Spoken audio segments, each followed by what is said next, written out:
Hello friends, this is ज्योति। आज के हमारे वीडियो का टॉपिक इंडियन पॉलिटिकल हिस्ट्री का एक लैंडमार्क लीडिंग केस है जिसका नाम SR Bommai versus union of India है, जो कि स्टेट सेंट्रल रिलेशनशिप से को बताने वाला भी एक लैंडमार्क लीडिंग केस है।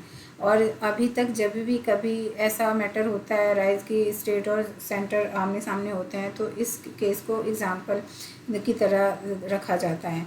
तो इस केस में जो मैटर था, बेसिकली मैटर तो आर्टिकल 356 जो कि पार्ट 18 का भाग है हमारे कॉन्स्टिट्यूशन का, और इमरजेंसी प्रोविज़न से डील करता है और पावर बताता है प्रेसिडेंट की इमरजेंसी लगाने की। तो जो इमरजेंसी पावर हमारे प्रेसिडेंट को मिलता है आर्टिकल 356 से 3 टाइप्स के, नेशनल, फाइनेंशियल और स्टेट। तो इस केस में हम स्टेट इमरजेंसी की बात करेंगे। तो इसमें मैटर था कि जो एसआर वोमई कर्नाटका के सीएम थे और वो सीएम की तरह अपॉइंट हुए थे 1988 में। और उनकी जो पार्टी थी जनता दल की पार्टी थी। उस टाइम इंडिया के मोस्ट ऑफ द पार्ट में कांग्रेस का ही की सरकार थी, बट कर्नाटका में उस टाइम जनता दल की गवर्नमेंट थी। तो 1989 में अचानक से ऐसा हुआ 21 अप्रैल के दिन को कि 21 अप्रैल को स्टेट इमरजेंसी लगा दी गई अचानक से, बिना स्पेसिफिक रीज़न बताए एसआर वोमई को, जो कि सीएम थे उस टाइम वहाँ के। तो 21 अप्रैल की बात है ये। तो उसके बाद जो एसआर वोमई थे गए हाई कोर्ट गए अपनी रिट पिटिशन लेके। तो वहाँ पे 3 जजेस की बेंच ने उनका रिट पिटिशन सुना और फिर उन्होंने वो रिट पिटिशन डिसमिस कर दी। तो हुआ ये था कि जब जिस टाइम एसआर वोमई जो रिट पिटिशन अपनी से डील कर रहे थे हाई कोर्ट में, उसी टाइम पार्लियामेंट में आर्टिकल 356 क्लॉजेस 3 के अकॉर्डिंग स्टेट इमरजेंसी को अप्रूव कर दिया गया। तो अब वो अपना रिट पिटिशन जो डिसमिस हुआ था हाई कोर्ट में, उसको उन्होंने चैलेंज किया सुप्रीम कोर्ट में। ठीक है।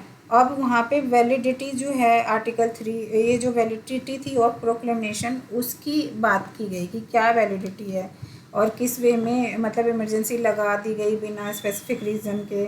तो ये सारी चीज़ें थी। तो फैक्ट जो था केस का यही कि जनता दल की पार्टी थी, कर्नाटका का मैटर है, पिटिशनर जो थे सीएम थे एसआर वोमई, और आर्टिकल 356 के गलत मिस यूज़ की बात उन्होंने बोला कि गलत तरीके से यूज़ किया जा रहा है सेंटर के द्वारा, तो और इम्पोज किया गया है गलत वे में इमरजेंसी कर्नाटका में।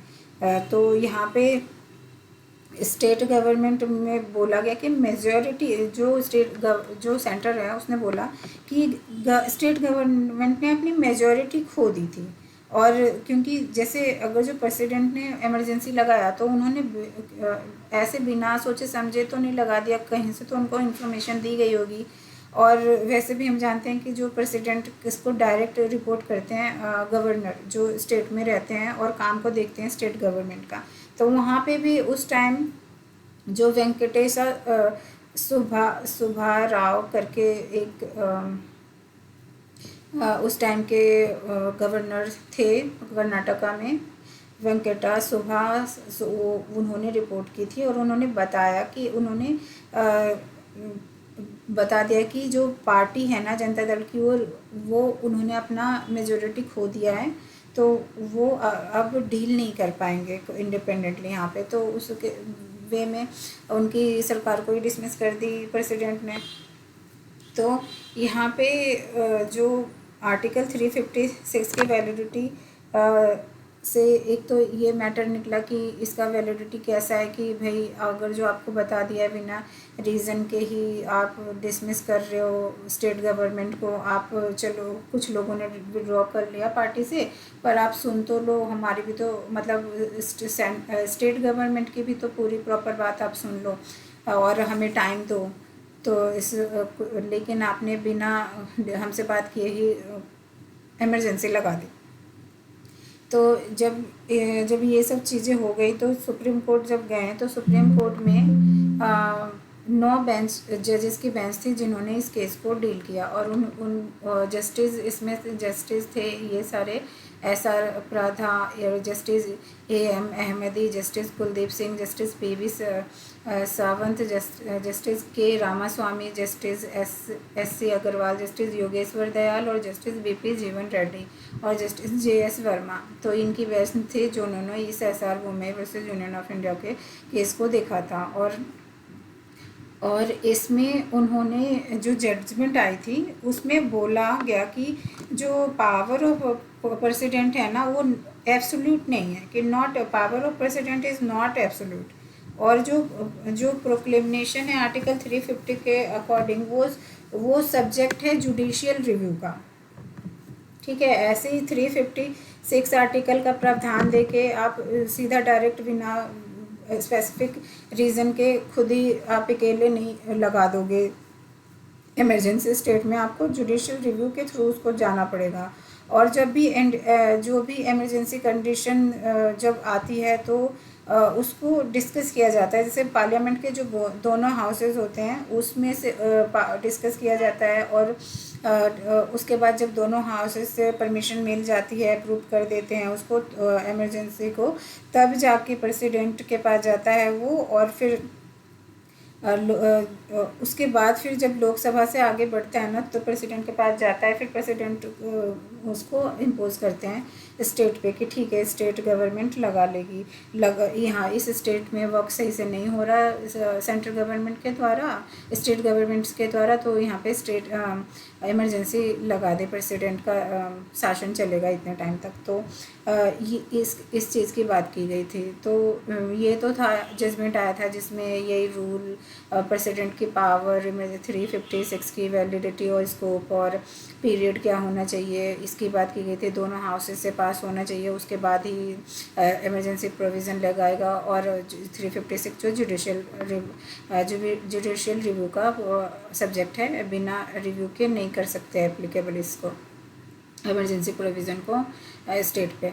तो फिर इम्पॉर्टेंस अगर की बात करें हम इस केस की, तो जो इसका इम्पॉर्टेंस है वो लाइक ये जुडिशियल रिव्यू, इस केस के बाद हमें पता चला कि ये जो 350 आर्टिकल स्टेट इमरजेंसी वो जुडिशियल रिव्यू का सब्जेक्ट है, उसको नॉर्मली किसी के कह देने से नहीं लग सकता।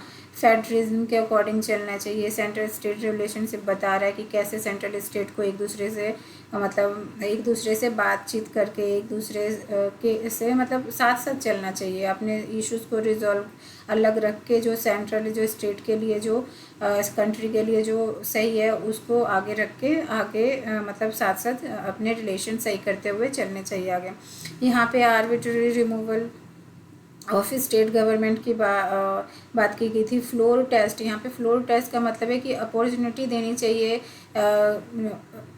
पार्टी को कि वो अपने सदन में अपनी मेजोरिटी दिखाएं। जैसे कि इस वाले केस में जो SR वुमेई थे उनको बोला गया कि आपके पार्टी के 27 मेंबर ने विड्रॉ कर लिया, आपकी पार्टी तो फिर मेजोरिटी में है ही नहीं, इसलिए उसको वहाँ पे इमरजेंसी लगा दी। तो वही कहना था SR वुमेई का कि भाई मेरे को पहले टाइम तो देते अपनी मेजोरिटी शो करने के लिए, तो आपने तो मुझे अपॉर्चुनिटी दिया ही नहीं। ठीक है, तो ये था। फिर उसमें valid proclamation approval of parliament, यानी पार्लियामेंट से वैलिड वे में पास आउट होना चाहिए दोनों सदन से, तभी दोनों हाउसेस से तभी ये होगा। और पॉलिटिकल हिस्ट्री बन गया, ये पॉलिटिकल हिस्ट्री बना लैंडमार्क तभी अभी तक जब भी स्टेट और सेंटर का कुछ भी मैटर आता है जहाँ पे दोनों अपोजिट लाइन में खड़े होते हैं तो उनको एक लाने के लिए इस केस का एग्जाम्पल दिया जाता है। तो ये था आज का हमारा वीडियो, जो कि एक लैंडमार्क केस है हमारे पॉलिटिकल हिस्ट्री, इंडियन हिस्ट्री का। तो नेक्स्ट टाइम मिलते हैं किसी और नए केस के साथ। Thank you so much for watching this.